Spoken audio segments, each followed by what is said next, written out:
Good evening dear students, मैं स्मिता मिश्रा पाणिग्राही। आज हम जो टॉपिक स्टार्ट कर रहे हैं वो है हाइड्रोलॉजी का इनफिल्ट्रेशन इंडाइसेस या इंडेक्स और उसके न्यूमेरिकल्स। इनफिल्ट्रेशन, अगर हाइड्रोलॉजी के सेक्शन में एक इम्पॉर्टेंट टॉपिक देखें तो इम्पॉर्टेंट टॉपिक है इनफिल्ट्रेशन। इसके साथ साथ एक इम्पॉर्टेंट टॉपिक आता है आपका यूनिट हाइड्रोग्राफ। बेसिकली ये दो टॉपिक जो होते हैं इनसे फोकस एरिया होता है न्यूमेरिकल। कुछ सेक्शंस में जैसे वन लाइनर पेपर जिसमें है या वन लाइनर क्वेश्चंस जिसमें पूछने की टेंडेंसी है या पैटर्न है, वहाँ पर इसके थ्योरेटिकल पार्ट को कवर करता है, बट इनसे थ्योरेटिकली या वन लाइनर न्यूमेरिकल भी बनाए जा सकते हैं। तो आज हम कवर करते हैं first topic infiltration. What do you understand by infiltration या इनफिल्ट्रेशन होता क्या है?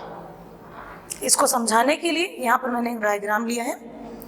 ये रिवर है, ये प्रेसिपिटेशन रेनफॉल को प्रेसिपिटेशन बोला जाता है, जिसके अलग अलग फॉर्म्स होते हैं, जैसे हेल, स्लेट, ग्लेज, ये सब आपके रेनफॉल के पैटर्न्स होंगे।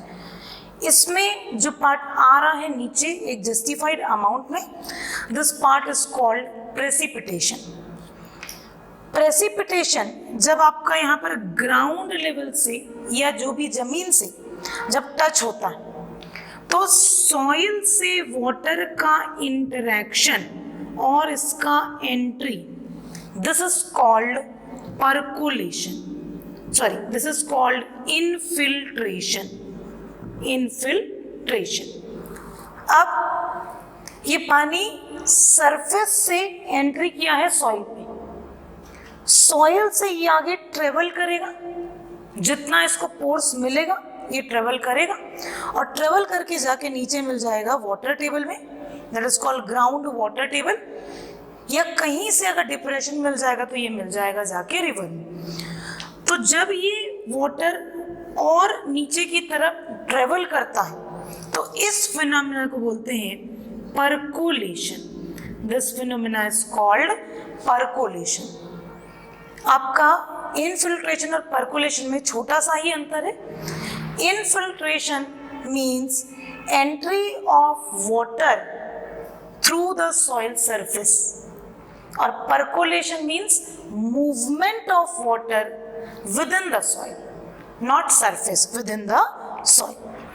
अब यहाँ पर मैंने जो डेफिनेशन आपको बताया अभी ड्राइंग के साथ, उसको यहाँ पर लिखा हुआ है, देखते हैं।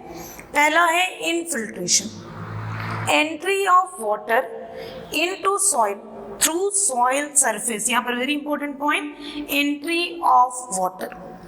सेकेंड है परकोलेशन, जो अभी आपको बताया, the process of movement of water. क्या हो रहा है यहाँ पर? वाटर का movement once water enters into the soil, तो ये कहलाएगा percolation. Entry is called infiltration और जब पहुंच के ट्रेवल कर रहा है तो दिस इज कॉल्ड परकोलेशन। अब थर्ड जो डेफिनेशन है वो लिखा हुआ है infiltration capacity. Infiltration capacity, capacity मतलब सपोज आपके पास सॉइल है, दो सॉइल सैंपल मैं ले रही हूँ, एक हाथ में मैंने लिया क्ले और एक हाथ में लिया सैंड। अब दोनों से अगर मैं पानी पास करा के देखूं तो क्ले में पोर साइज छोटी होती है तो वाटर ये बहुत देर तक होल्ड कर सकता है, बट वहीं पर अगर आप सैंड की बात करें तो सैंड में अगर आपने पानी डाला तो वो पानी क्या हो जाएगा? इजीली नीचे निकल जाएगा। तो जिस सॉइल ने वाटर को होल्ड किया, एब्जॉर्ब करके अपने पास रखा, that is called infiltration capacity. Infiltration capacity मतलब absorb water, जो absorb water जो हो रहा है absorb, वो कहलाता है infiltration capacity। अब कैपेसिटी को, ये जो absorb water है, कुछ पानी धीरे धीरे टपक के नीचे आएगा, कुछ पानी डायरेक्टली नीचे आ जाएगा। ये डिपेंड करेगा आपका पोर साइज पे। अगर पोर साइज बड़ी है तो पानी ट्रेवल करके डायरेक्टली नीचे आ जाएगा, और अगर वहीं पर पोर साइज छोटा है तो वाटर यहाँ पर होल्ड रह जाएगा, या धीरे धीरे ड्रॉप बाय ड्रॉप नीचे आएगा। तो ये होल्ड करने की कैपेसिटी को कहते हैं field capacity. It is called field capacity, या इसको भी बोलते हैं इनफिल्ट्रेशन कैपेसिटी। तो दोनों टर्म में आप कंफ्यूज नहीं होंगे।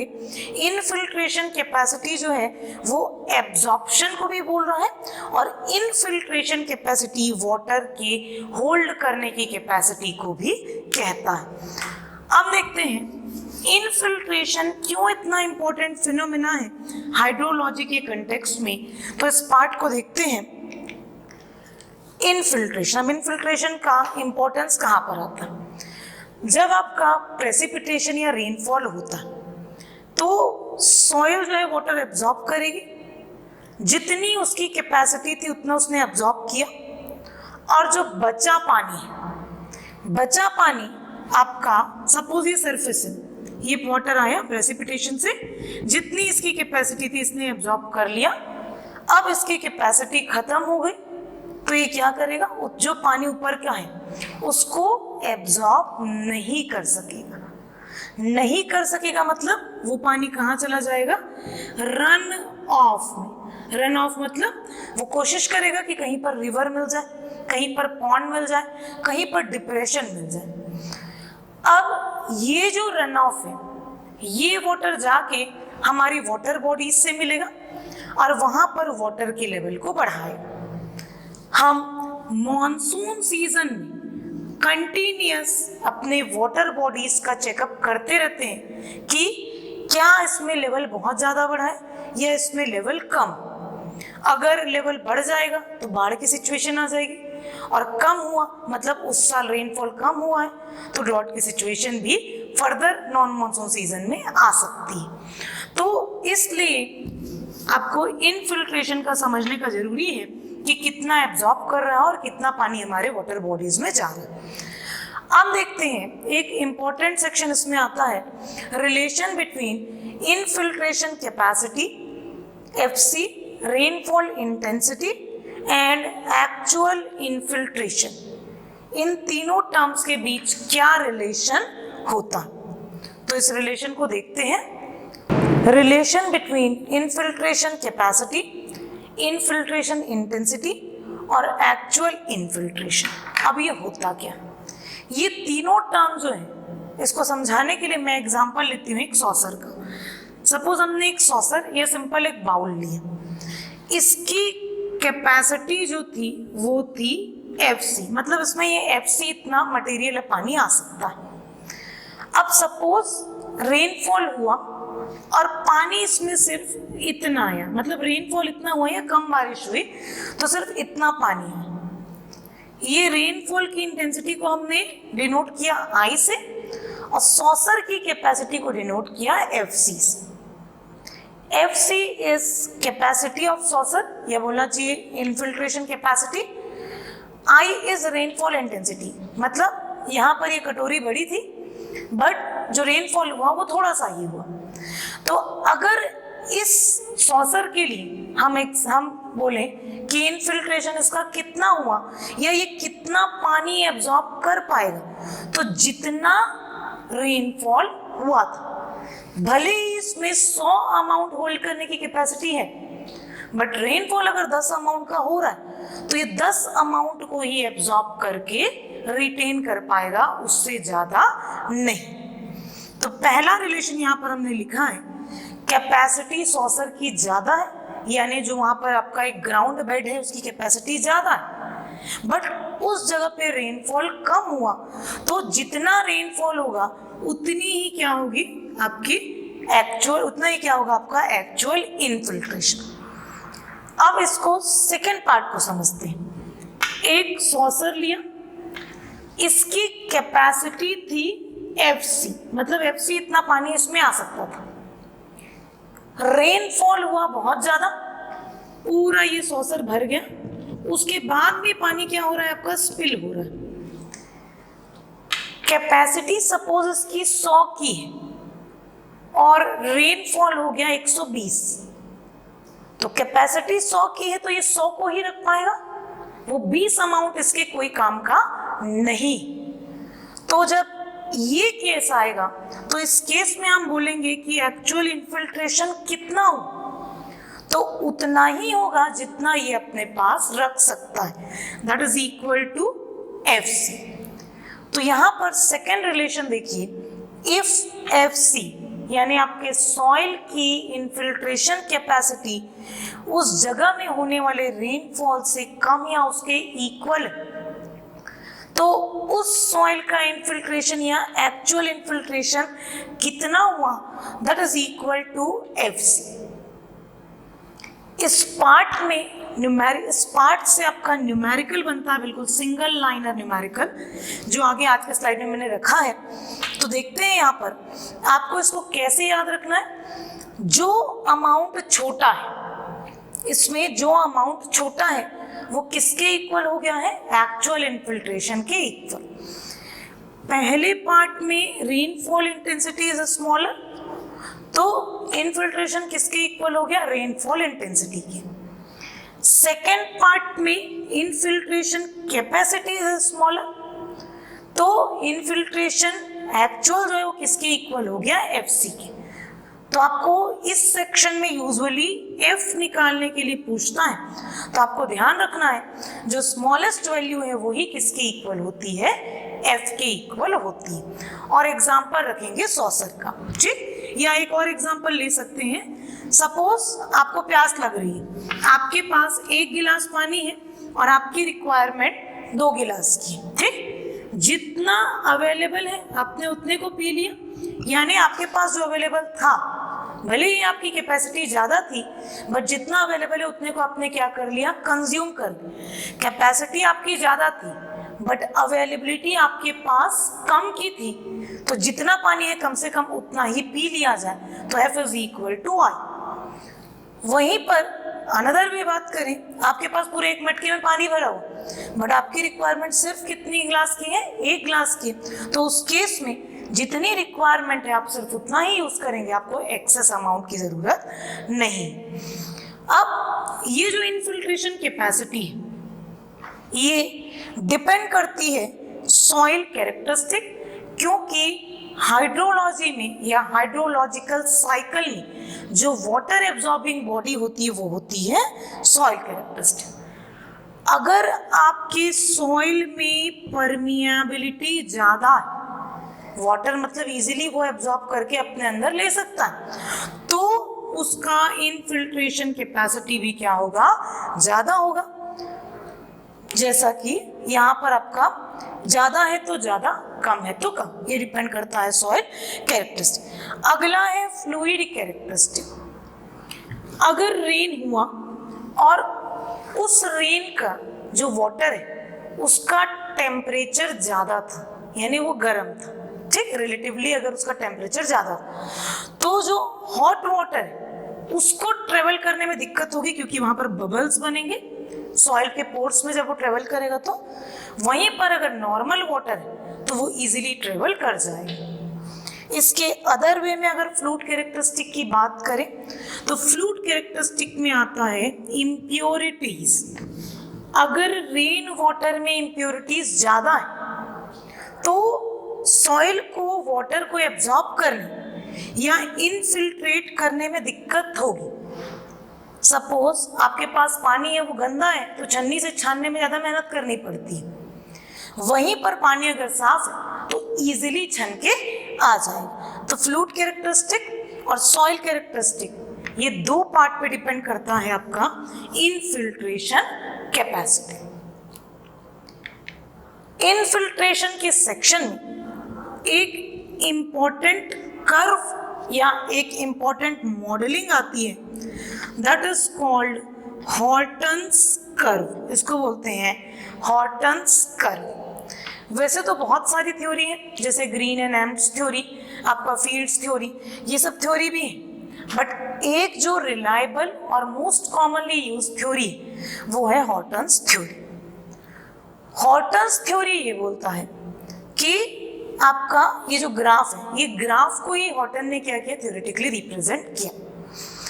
हॉर्टन ये बोलता है कि जब आपका रेनफॉल हुआ, जस्ट हुआ, उस केस में सॉइल की होल्ड करने की कैपेसिटी बहुत ज्यादा थी। ये एफ नॉट आपको दिख रहा है मैक्सिमम। जैसे जैसे वो रेन वाटर जाते गए अंदर, पोर्स फिल होते गए वाटर से, तो उसकी कैपेसिटी क्या होती गई, कम होती गई। और इस कमी को जिस कर्व से दिखाया, ये है एक्सपोनेंशियल डिके, ये बोलते हैं exponential decay of standard infiltration capacity curve. ये ई के फॉर्मेट में या ई की पावर के फॉर्मेट में क्या हो रहा है, आपका डिक्रीज हो रहा है। इस कर्व में आप t इज इक्वल टू 0 देख रहे हैं, यानी जस्ट रेनफॉल स्टार्ट हुआ या रेनफॉल अभी स्टार्ट नहीं हुआ। आपके पास एक सॉसर है, आपने पानी भरना शुरू नहीं किया, अब धीरे धीरे आप उसमें पानी भर रहे हैं तो सॉसर भरते जा रहा है, तो खाली जगह क्या होते जा रही है, कम होते जा रही। तो इसको रिप्रेजेंट किया हॉर्टन ने, और इस ग्राफ का जो पैटर्न था वो था एक्सपोनेंशियल डिके। ये पूछा हुआ ऑब्जेक्टिव क्वेश्चन है कि Hortons infiltration curves denotes which pattern, तो आंसर आएगा एक्सपोनेंशियल डिके। अब ये एफ नॉट के बाद ये वाला जो पॉइंट है इसको बोलते हैं कांस्टेंट पॉइंट, और इसके बाद आपको ये बिल्कुल कांस्टेंट दिख रहा है। मतलब टी टाइम के बाद अब फर्दर रेनफॉल होगा तो भी सॉइल में होल्ड करने की कैपेसिटी नहीं बची। आपने सॉसर में पानी डालना स्टार्ट किया, भरते गया, एक टाइम पे पूरा भर गया। फर्दर अगर और रेनफॉल हुआ तो ये कांस्टेंट लेवल पे पहुंच चुका है और एक्सेस वाटर एब्जॉर्ब नहीं कर सकता। ये जो रिलेशन है, इसको, इस ग्राफिकल रिलेशन को इक्वेशन के फॉर्म में हॉर्टन ने रिप्रेजेंट किया। इसको मैं फिर से लिख रही हूँ यहाँ पर, ठीक। आपका जो इक्वेशन है, this equation is very important. Equation लिखा हुआ था, मैं रिपीट करती हूँ यहाँ पर, F T is equal to F C plus F naught minus F C E power minus K T. लिखते हैं इसको, F C F T is equal to F C plus F naught minus F C E की power minus K T.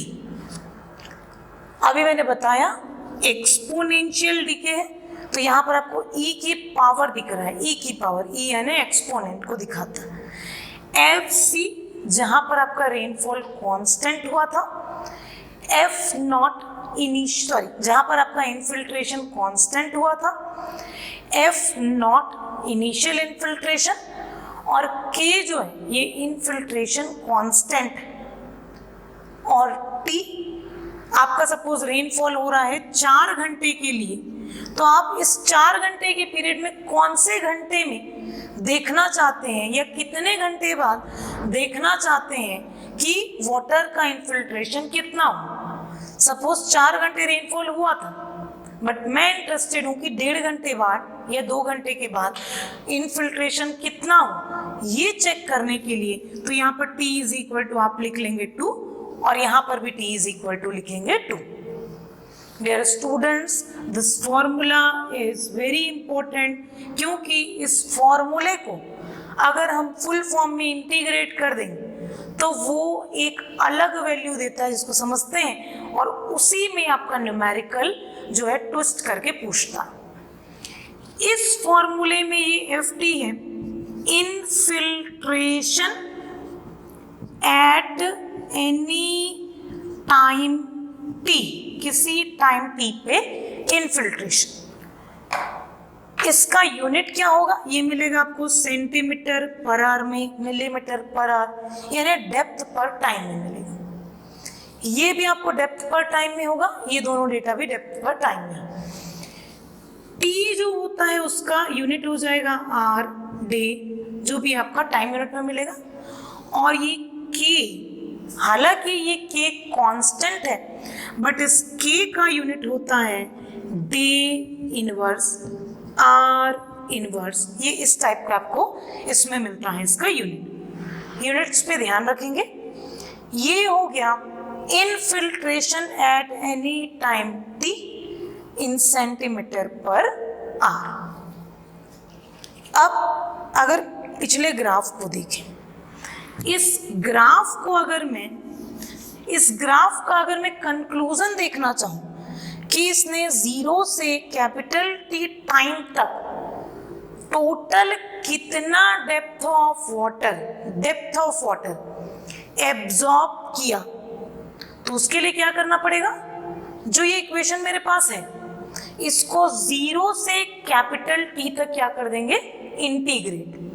यह जो T time आपको दिया हुआ है आप वहां तक इंटीग्रेट कर देंगे, तो उतने टाइम में आपको कितना इनफिल्ट्रेशन हुआ वो मिल जाएगा डेप्थ फॉर्म में।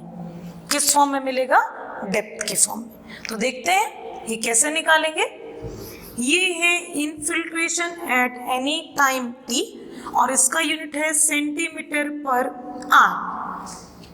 बट अगर मैं इंटरेस्टेड हूं कि पर आवर में कितना सेंटीमीटर हुआ, ये इंटेंसिटी नहीं चाहिए मेरे को। अगर मेरे को चाहिए टोटल डेप्थ या कैपेसिटी, तो आप इस इक्वेशन को 0 से t जितने टाइम t है वहां तक इंटीग्रेट करेंगे तो आपको ये जो लिखा हुआ है इसको कैपिटल FT से डिनोट करते हैं, सिंपली इंटीग्रेट करेंगे और इधर का टर्म जब आप इंटीग्रेट करेंगे तो ये हो जाएगा FC इंटू dt। 0 से कहाँ तक चलेगा, t तक, यहाँ पर भी आएगा dt, ठीक, प्लस F0 प्लस FC 0 से t तक e की पावर माइनस KT।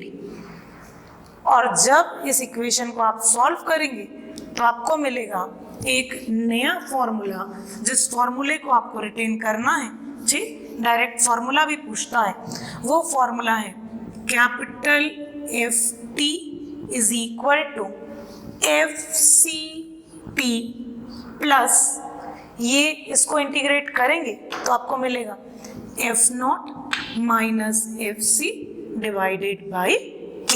ये e की पावर को करें तो k के फॉर्म में आपको नीचे मिल गया। अब ये फॉर्मूला आपको देता है इनफिल्ट्रेशन कैपेसिटी या इनफिल्ट्रेशन डेप्थ, क्योंकि ये जो आंसर मिलेगा आपको किस में मिलेगा, सेंटीमीटर, मिलीमीटर, इस यूनिट में। FC था centimetre per are, centimetre per are में अगर आर को मल्टीप्लाई कर दिया तो आपको मिल जाएगा ये सेंटीमीटर। तो जब भी इस सेक्शन का क्वेश्चन पूछेगा तो आपको ध्यान रखना है कि आंसर सेंटीमीटर में पूछा है कि सेंटीमीटर पर आर। अगर सेंटीमीटर में पूछा है दैट मीन्स FT निकालना है, कैपिटल FT, और सेंटीमीटर पर आर में पूछा इट मीन्स आपको निकालना है स्मॉल FT। सिर्फ ये दो सावधानी रखेंगे तो इस सेक्शन के क्वेश्चन इजीली बन जाते हैं। और इसमें एक ऑब्जेक्टिव क्वेश्चन पूछता है इनफिल्ट्रेशन कैपेसिटी के लिए कौन सा कर्व यूज करते हैं, तो आंसर आएगा हॉर्टन्स कर्व, ठीक। नेक्स्ट देखते हैं इनफिल्ट्रेशन इंडेक्स। इनफिल्ट्रेशन इंडेक्स क्या होता है, अभी मैंने आपको बताया इनफिल्ट्रेशन और इनफिल्ट्रेशन कैपेसिटी। अब ये इनफिल्ट्रेशन तो एक्सपोनेंशियल डिके था, यानी उसका ग्राफ जो था वो आपके पास कांस्टेंट नहीं था। बट एक कंक्लूजन पे जब आपको पहुंचना है तो आपको उसको एक इंडेक्स के फॉर्म में या आइडियलाइजेशन के फॉर्म में या आइडियलाइज्ड फॉर्म में रिप्रेजेंट करना होगा। तो इन hydrological calculations involving flood, it is found convenient to use a constant value of infiltration rate for the duration of the storm. The defined average infiltration rate is called infiltration index. जो variation था उसको हमने idealised कर दिया किस form में, एक constant value के फॉर्म में, और ये value basically average infiltration rate है जिसको बोलते हैं इनफिल्ट्रेशन इंडेक्स। अब इनफिल्ट्रेशन इंडेक्स दो टाइप के होते हैं। फर्स्ट है फाई इंडेक्स और दूसरा है डब्ल्यू इंडेक्स। फाई इंडेक्स क्या होता है, इसको समझने के लिए पहले इनफिल्ट्रेशन का एक एवरेज ग्राफ बना लेते हैं। ठीक, पहले देखते हैं यहाँ पर ये मैंने ग्राफ बनाया, इस एक्सिस में डिनोट किया rainfall intensity centimetre per our को, और इस एक्सिस में डिनोट किया टाइम। मैंने ग्राफ बनाया जनरल इंटेंसिटी ग्राफ बना रहा है, रेनफॉल इंटेंसिटी कि इतने इतने टाइम पीरियड में इतना इतना रेनफॉल हुआ। अब आपने एक एवरेज लाइन बनाया, ये एवरेज लाइन जो था एक्चुअल में हॉटन्स कर्व में आपको ऐसा ग्राफ मिल रहा था, उसी को आपने कन्वर्ट करके क्या बना दिया, एवरेज लाइन। तो इस एवरेज लाइन को बोलते हैं फाई इंडेक्स, यानी इतनी जो वैल्यू होगी that is called phi index. इस वाले पार्ट को मैं हटा रही क्योंकि फाई इंडेक्स में अब इस एक्सपोनेंशियल डिके का कोई रोल नहीं। अब ये फाई इंडेक्स जो मिला, इसके ऊपर और नीचे लाइन किसको डिनोट करती है, तो देखते हैं फाई इंडेक्स तक, फाई या इसको इनफिल्ट्रेशन इंडेक्स ही है, इस इंडेक्स तक जितना आपको ये वैल्यू मिलेगा, ये वैल्यू ऑफ जो वाटर है या ये डेप्थ ऑफ वाटर है वो किस में चला जाएगा, इनफिल्ट्रेशन, यानी सॉइल की कैपेसिटी इतनी ही थी। और इसके ऊपर ये जो डेटा मिला, ये जो डेटा मिला ऊपर जितनी भी वैल्यूज मिलेंगी वो वैल्यू इनफिल्ट्रेट नहीं हो पाई, और इन ऊपर की वैल्यूज को बोलते हैं रन ऑफ या बोलते हैं एक्सेस रेनफॉल। ठीक, मतलब एक सॉसर था मेरे पास, उसकी कैपेसिटी थी 10 पॉइंट तक वाटर लेने की, बट रेनफॉल क्या हुआ, उससे ज्यादा हुआ। तो 10 पॉइंट के बाद जितना भी वाटर आएगा वो वाटर किस में कन्वर्ट हो जाएगा, आपका रन ऑफ में, क्योंकि उसकी कैपेसिटी कितने की थी, 10 पॉइंट तक लेने की। तो फाई इंडेक्स वो इंडेक्स है या वो एवरेज इंडेक्स है जो डिनोट करता है कि इसके ऊपर जितना भी रेनफॉल है, जितना भी रेनफॉल है एक्चुअल में that is equal to run off, या उसको बोलते हैं एक्सेस रेनफॉल। और इसके नीचे का जितना भी रेनफॉल है ये किस में कन्वर्ट हो गया, आपका इनफिल्ट्रेशन। अब फाई इंडेक्स जो है, जब आपका वाटर सरफेस पे आता है तो सारा पानी ग्राउंड एब्जॉर्ब नहीं करता, कुछ पानी जो है आपका लीफ, प्लांट के लीव्स के सरफेस पे जाके इकट्ठे हो जाएंगे, कुछ क्या करेंगे, छोटे मोटे गड्ढे या क्रैक दिखे वहां से चले जाएंगे। तो फाई इंडेक्स जो है इसमें लॉसेस को इंक्लूड करता है, यानी लॉसेस को माइनस नहीं करते। वहीं पर अगर आपको एक्यूरेट एनालिसिस करना है तो आप लॉसेस को एक्सक्लूड करेंगे, इनिशियल लॉसेस को, इंटरसेप्शन यानी प्लांट लीफ पे जो वाटर एब्जॉर्ब होता है वो इंटरसेप्शन, और डिप्रेशन यानी जो गड्ढे वगैरह हैं उस सरफेस में कहीं क्रैक्स के थ्रू बाहर निकल गया पानी, तो वो लॉसेस को आपको एक्सक्लूड करना है। तो एक्सक्लूड किया तो मिल जाएगा डब्ल्यू इंडेक्स। अब फॉर्मूला देखते हैं, phi index is equal to P minus R, P E minus R E, R divided by T E. P E मतलब जितना रेनफॉल हुआ, जितने इफेक्टिव टाइम में रेनफॉल हो, मान लो 4 घंटे रेनफॉल हुआ तो 4 घंटे टाइम यहाँ लिखेंगे, और यहाँ पर 4 घंटे कितना सेंटीमीटर रेनफॉल हुआ। आर जो है पीई दिखाता है प्रेसिपिटेशन या रेनफॉल को, जो टीई टाइम पे होता है, और आर दिखाता है रन ऑफ को। आर किसको डिनोट करता है? रन ऑफ, मतलब उस फाई इंडेक्स के ऊपर वाला जो पानी जो आपका इनफिल्ट्रेट नहीं हो रहा था। वहीं पर अगर हम W इंडेक्स की बात करें तो इस फॉर्मूले में एक छोटा सा चेंज होता है। आपका फॉर्मूला हो जाता है W index is equal to P E minus R minus L divided by T E. L या आई भी लिखते हैं, कई टेक्स्ट बुक में आई भी मिलेगा आपको। आई यानी इनिशियल लॉसेस, इसको क्या किया? एक्सक्लूड।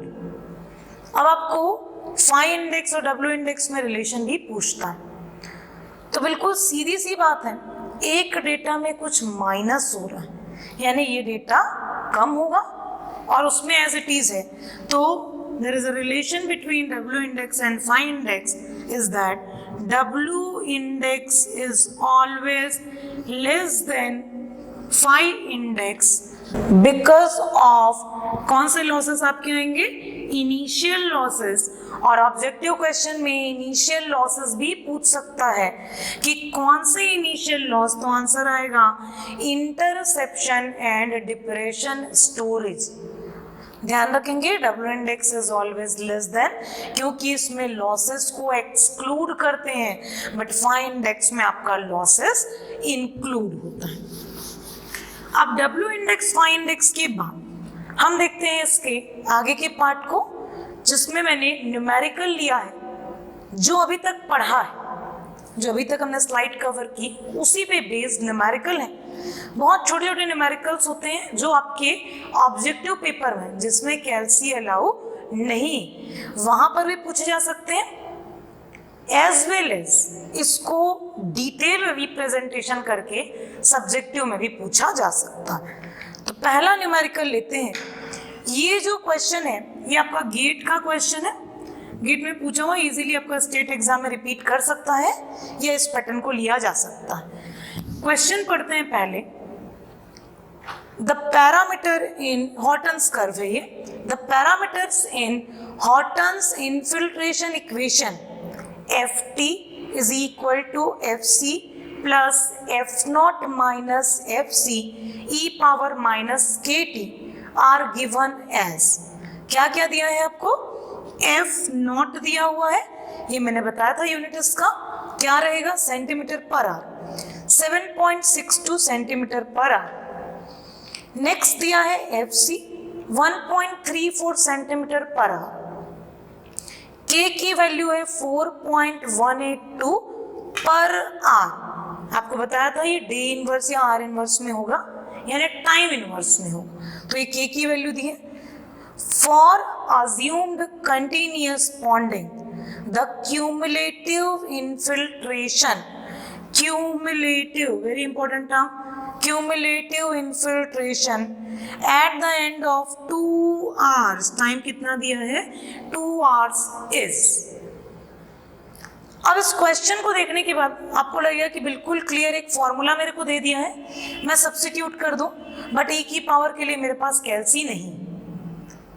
गेट का पेपर है तो कैलकुलेटर है भी, स्टेट में रिपीट करेगा तो इसमें कैल्सी नहीं रहे, तो कंफ्यूज होने की जरूरत नहीं।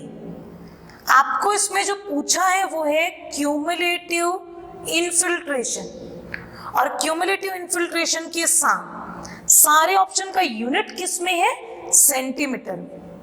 मतलब ये किसकी वैल्यू पूछ रहा है आपको? Ft की वैल्यू पूछ रहा है, जो हमने इंटीग्रेट करके फॉर्मूला बनाया था। तो मैं यहाँ पर लिखती हूँ, Ft का फॉर्मूला था Fct plus F0 minus Fc divided by K, ये फॉर्मूला था। सिंपली वैल्यू सब्स्टिट्यूट करते हैं यहाँ से।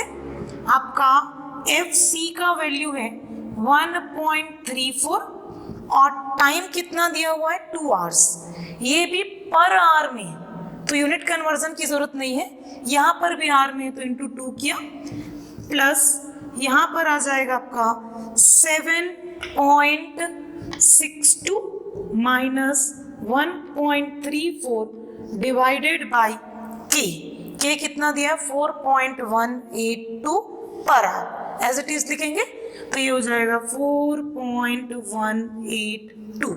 ये सारा डेटा मैंने यहाँ पर सब्स्टिट्यूट किया किस इक्वेशन में, आपका FT यानी कैपिटल FT यानी कैपेसिटी में, क्योंकि मेरे को आंसर किस में चाहिए, सेंटीमीटर में, और जब इसको आप कैलकुलेट करेंगे तो आपको आंसर मिलेगा 4.181 दैट इज इन सेंटीमीटर, क्योंकि ये था सेंटीमीटर पर आवर में, मल्टीप्लाई किया आर कैंसर, आंसर मिलेगा सेंटीमीटर में।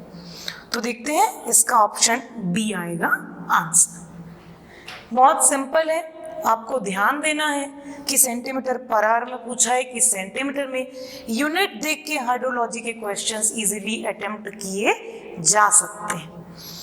अब नेक्स्ट न्यूमेरिकल जो है, ये न्यूमेरिकल जो है इसमें मैंने टैबुलर कैलकुलेशन शो किया, देखते हैं क्या है।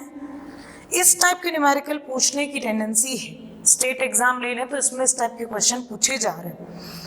क्वेश्चन है the rate of rainfall for successive 30 minute period, the rate of rainfall for successive 30 minute period, मतलब 30-30 मिनट के टाइम टोटल कितना 4 घंटा। स्टॉर्म की वैल्यू कितनी आई सेंटीमीटर पर आवर में 3.5, 6.5, 8.5 और ऐसा करके ये वैल्यू मिली। अगर 4 घंटे को 30-30 मिनट में डिवाइड करेंगे तो आपको 8 वैल्यू मिलनी चाहिए। ये 3, 6 और 8 वैल्यू आपके पास है। फाइंड इंडेक्स क्वेश्चन में दिया, find index is given as 4.5 centimetre per hour. Find out following. अब देखिए ये सब्जेक्टिव क्वेश्चन भी बन सकता है, लिंक्ड ऑब्जेक्टिव क्वेश्चन भी बन सकता है, जिसे पहले पार्ट में पूछ दे टोटल रेनफॉल, सेकंड में पूछ दे रेनफॉल एक्सेस, थर्ड में पूछ दे W इंडेक्स। तो ये तीनों पार्ट में एक एक पार्ट को हम बनाते हैं। ये जो वैल्यूज दिए हुए थे उसको मैंने टेबल के फॉर्म में यहाँ पर लिख लिया। ये लिखा है 30-30 मिनट करके 8 डेटा, ये स्टॉर्म इंटेंसिटी, ये बाकी कैलकुलेशन हम करें। कैलकुलेशन को समझने से पहले आपको समझना पड़ेगा कि फाइंड इंडेक्स को कैसे ग्राफ में दिखाएं और बाकी वैल्यूज को कैसे ग्राफ में दिखाएं। आप सिंपल एक ग्राफ बना लें, इधर आ जाएगा टाइम सारा 30-30 मिनट का लेंगे, यहाँ पर आ जाएगा रेनफॉल या storm intensity centimetre per our. पहला डेटा जो आपको दिया हुआ था, यहाँ पर पहला डेटा जो दिया हुआ है वो है 3.5, सेकेंड 6.5, यहाँ पर लिख लेते हैं 3.5, 6.5, 8.5, 7.8, 6.4, 4, 4 और 6। अब इस डेटा को मैं इस ग्राफ में दिखाती हूँ। 3.5 मतलब ये हो जाएगा सपोज 3.5, नेक्स्ट है 6.5, ज़्यादा वैल्यू है इतना दिखा दिया इसको 6.5। अगला है 8.5, थोड़ी बड़ी वैल्यू दिखा दी इसको 8.5। उसके बाद है 7.8, यहाँ आ गए इसे थोड़ा कम 7.8। नेक्स्ट वैल्यू है 6.4, जो 6.5 से नीचे होगा तो यहाँ आ गया आपका 6.4। नेक्स्ट इज 4 और 6, तो 4 यहाँ पर आ जाएगा 4, नेक्स्ट भी है 4, 4.0, 4.0 और उसके बाद का डेटा है 6, तो 6 को मैंने रिप्रेजेंट किया यहाँ पर। ये जितना भी स्टॉर्म इंटेंसिटी आपको दिया हुआ था उसको मैंने रिप्रेजेंट किया इस ग्राफ में। अब ग्राफ में आपके पास एक इंडेक्स है फाई इंडेक्स, जिसकी वैल्यू क्वेश्चन में दी है 4.5 सेंटीमीटर पर आवर। आप इस ग्राफ में 4.5 सेंटीमीटर का एक एवरेज लाइन बनाइए। 4.5 मतलब इस 4 से ऊपर होगा, लगभग यहाँ पर कहीं पर ये लाइन आई। इस लाइन की जो हाइट है ये कितनी है 4.5 सेंटीमीटर पर आर। ये है आपका फाई इंडेक्स लाइन या फाई इंडेक्स बोल सकते हैं इसको। अब आपको क्वेश्चन में जो पूछा है, सेकंड पॉइंट पूछा है रेनफॉल एक्सेस, कितना रेनफॉल एक्सेस हुआ या कितना रन ऑफ हुआ, ये निकालना बहुत आसान, बिल्कुल सिंपल, आप इस ग्राफ से निकाल सकते हैं। इस ग्राफ में इस लाइन के ऊपर जितनी भी वैल्यूज है वो वैल्यू क्या हो जाएंगी, रेनफॉल एक्सेस।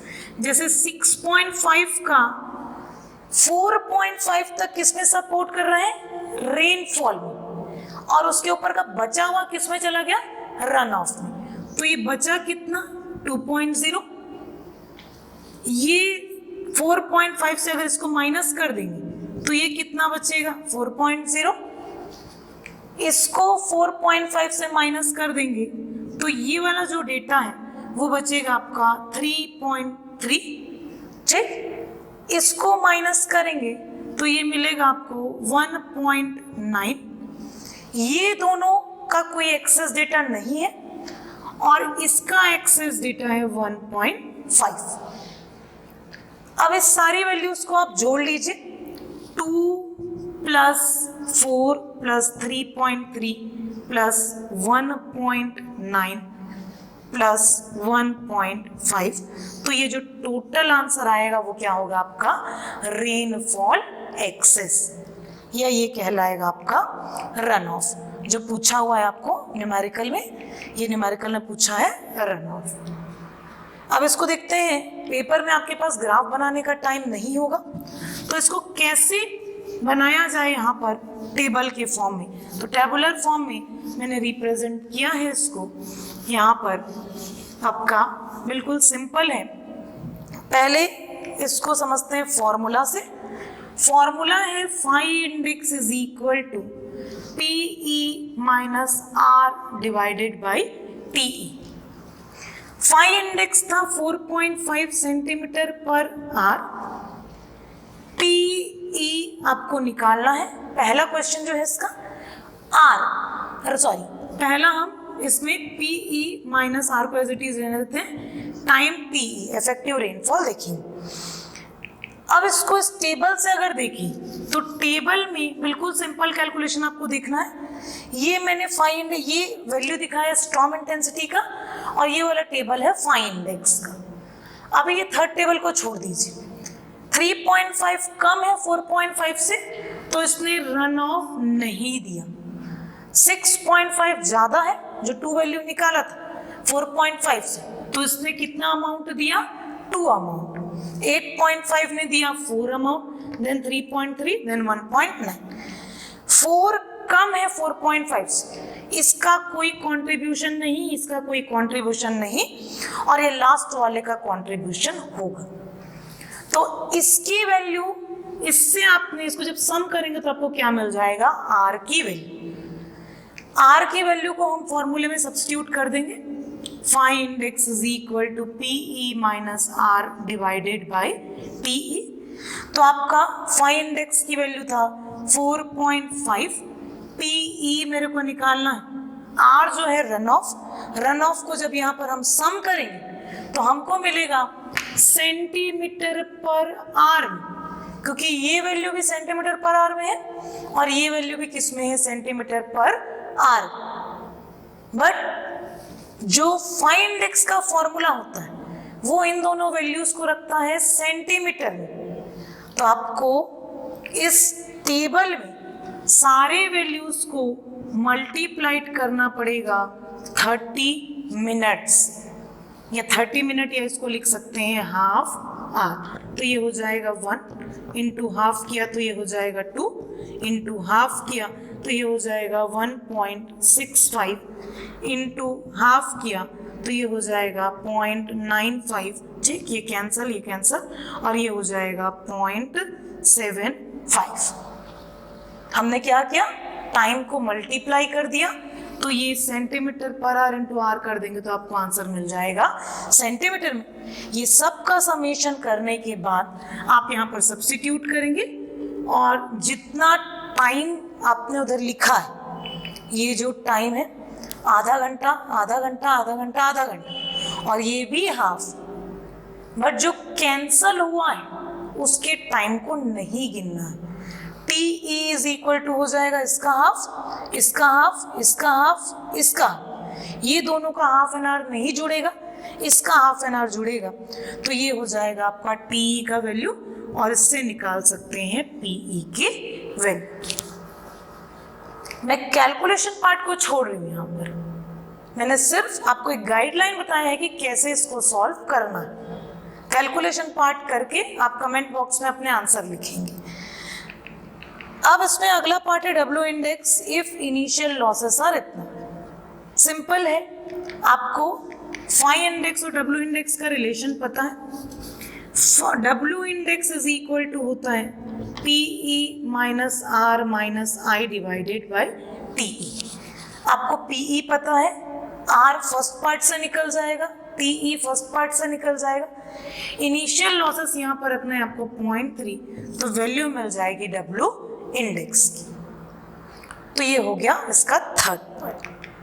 अब देखते हैं नेक्स्ट न्यूमेरिकल नंबर 3।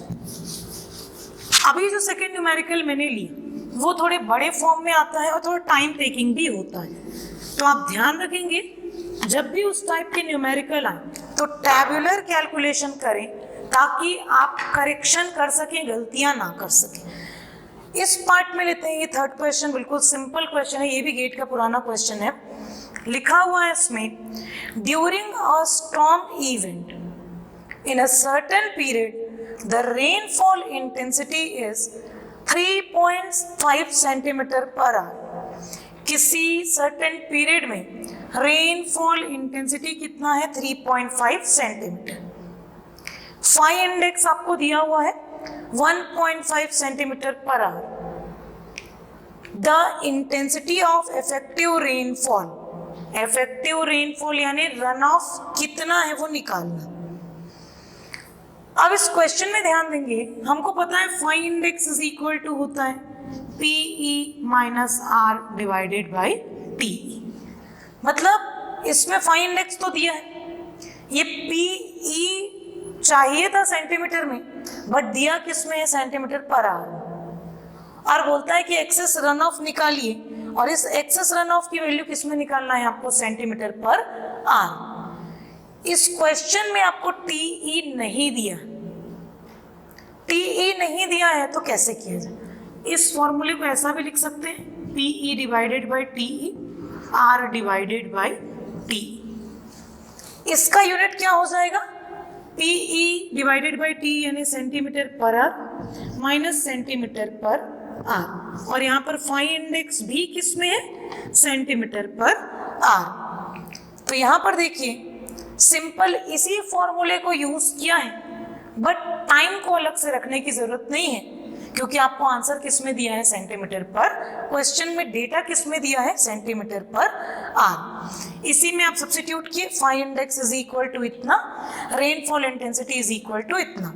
तो सब्स्टिट्यूशन के बाद आपका फॉर्मूला बना, फाई इंडेक्स था 1.5, P E divided by T E की वैल्यू थी 3.5, और आपको R divided by T E निकालना है, तो ये वैल्यू आ जाएगी R divided by T is equal to 2.0, और ये किस में मिलेगा आपको? Centimetre per are. बिल्कुल सिंपल सा क्वेश्चन, वन लाइनर क्वेश्चन था।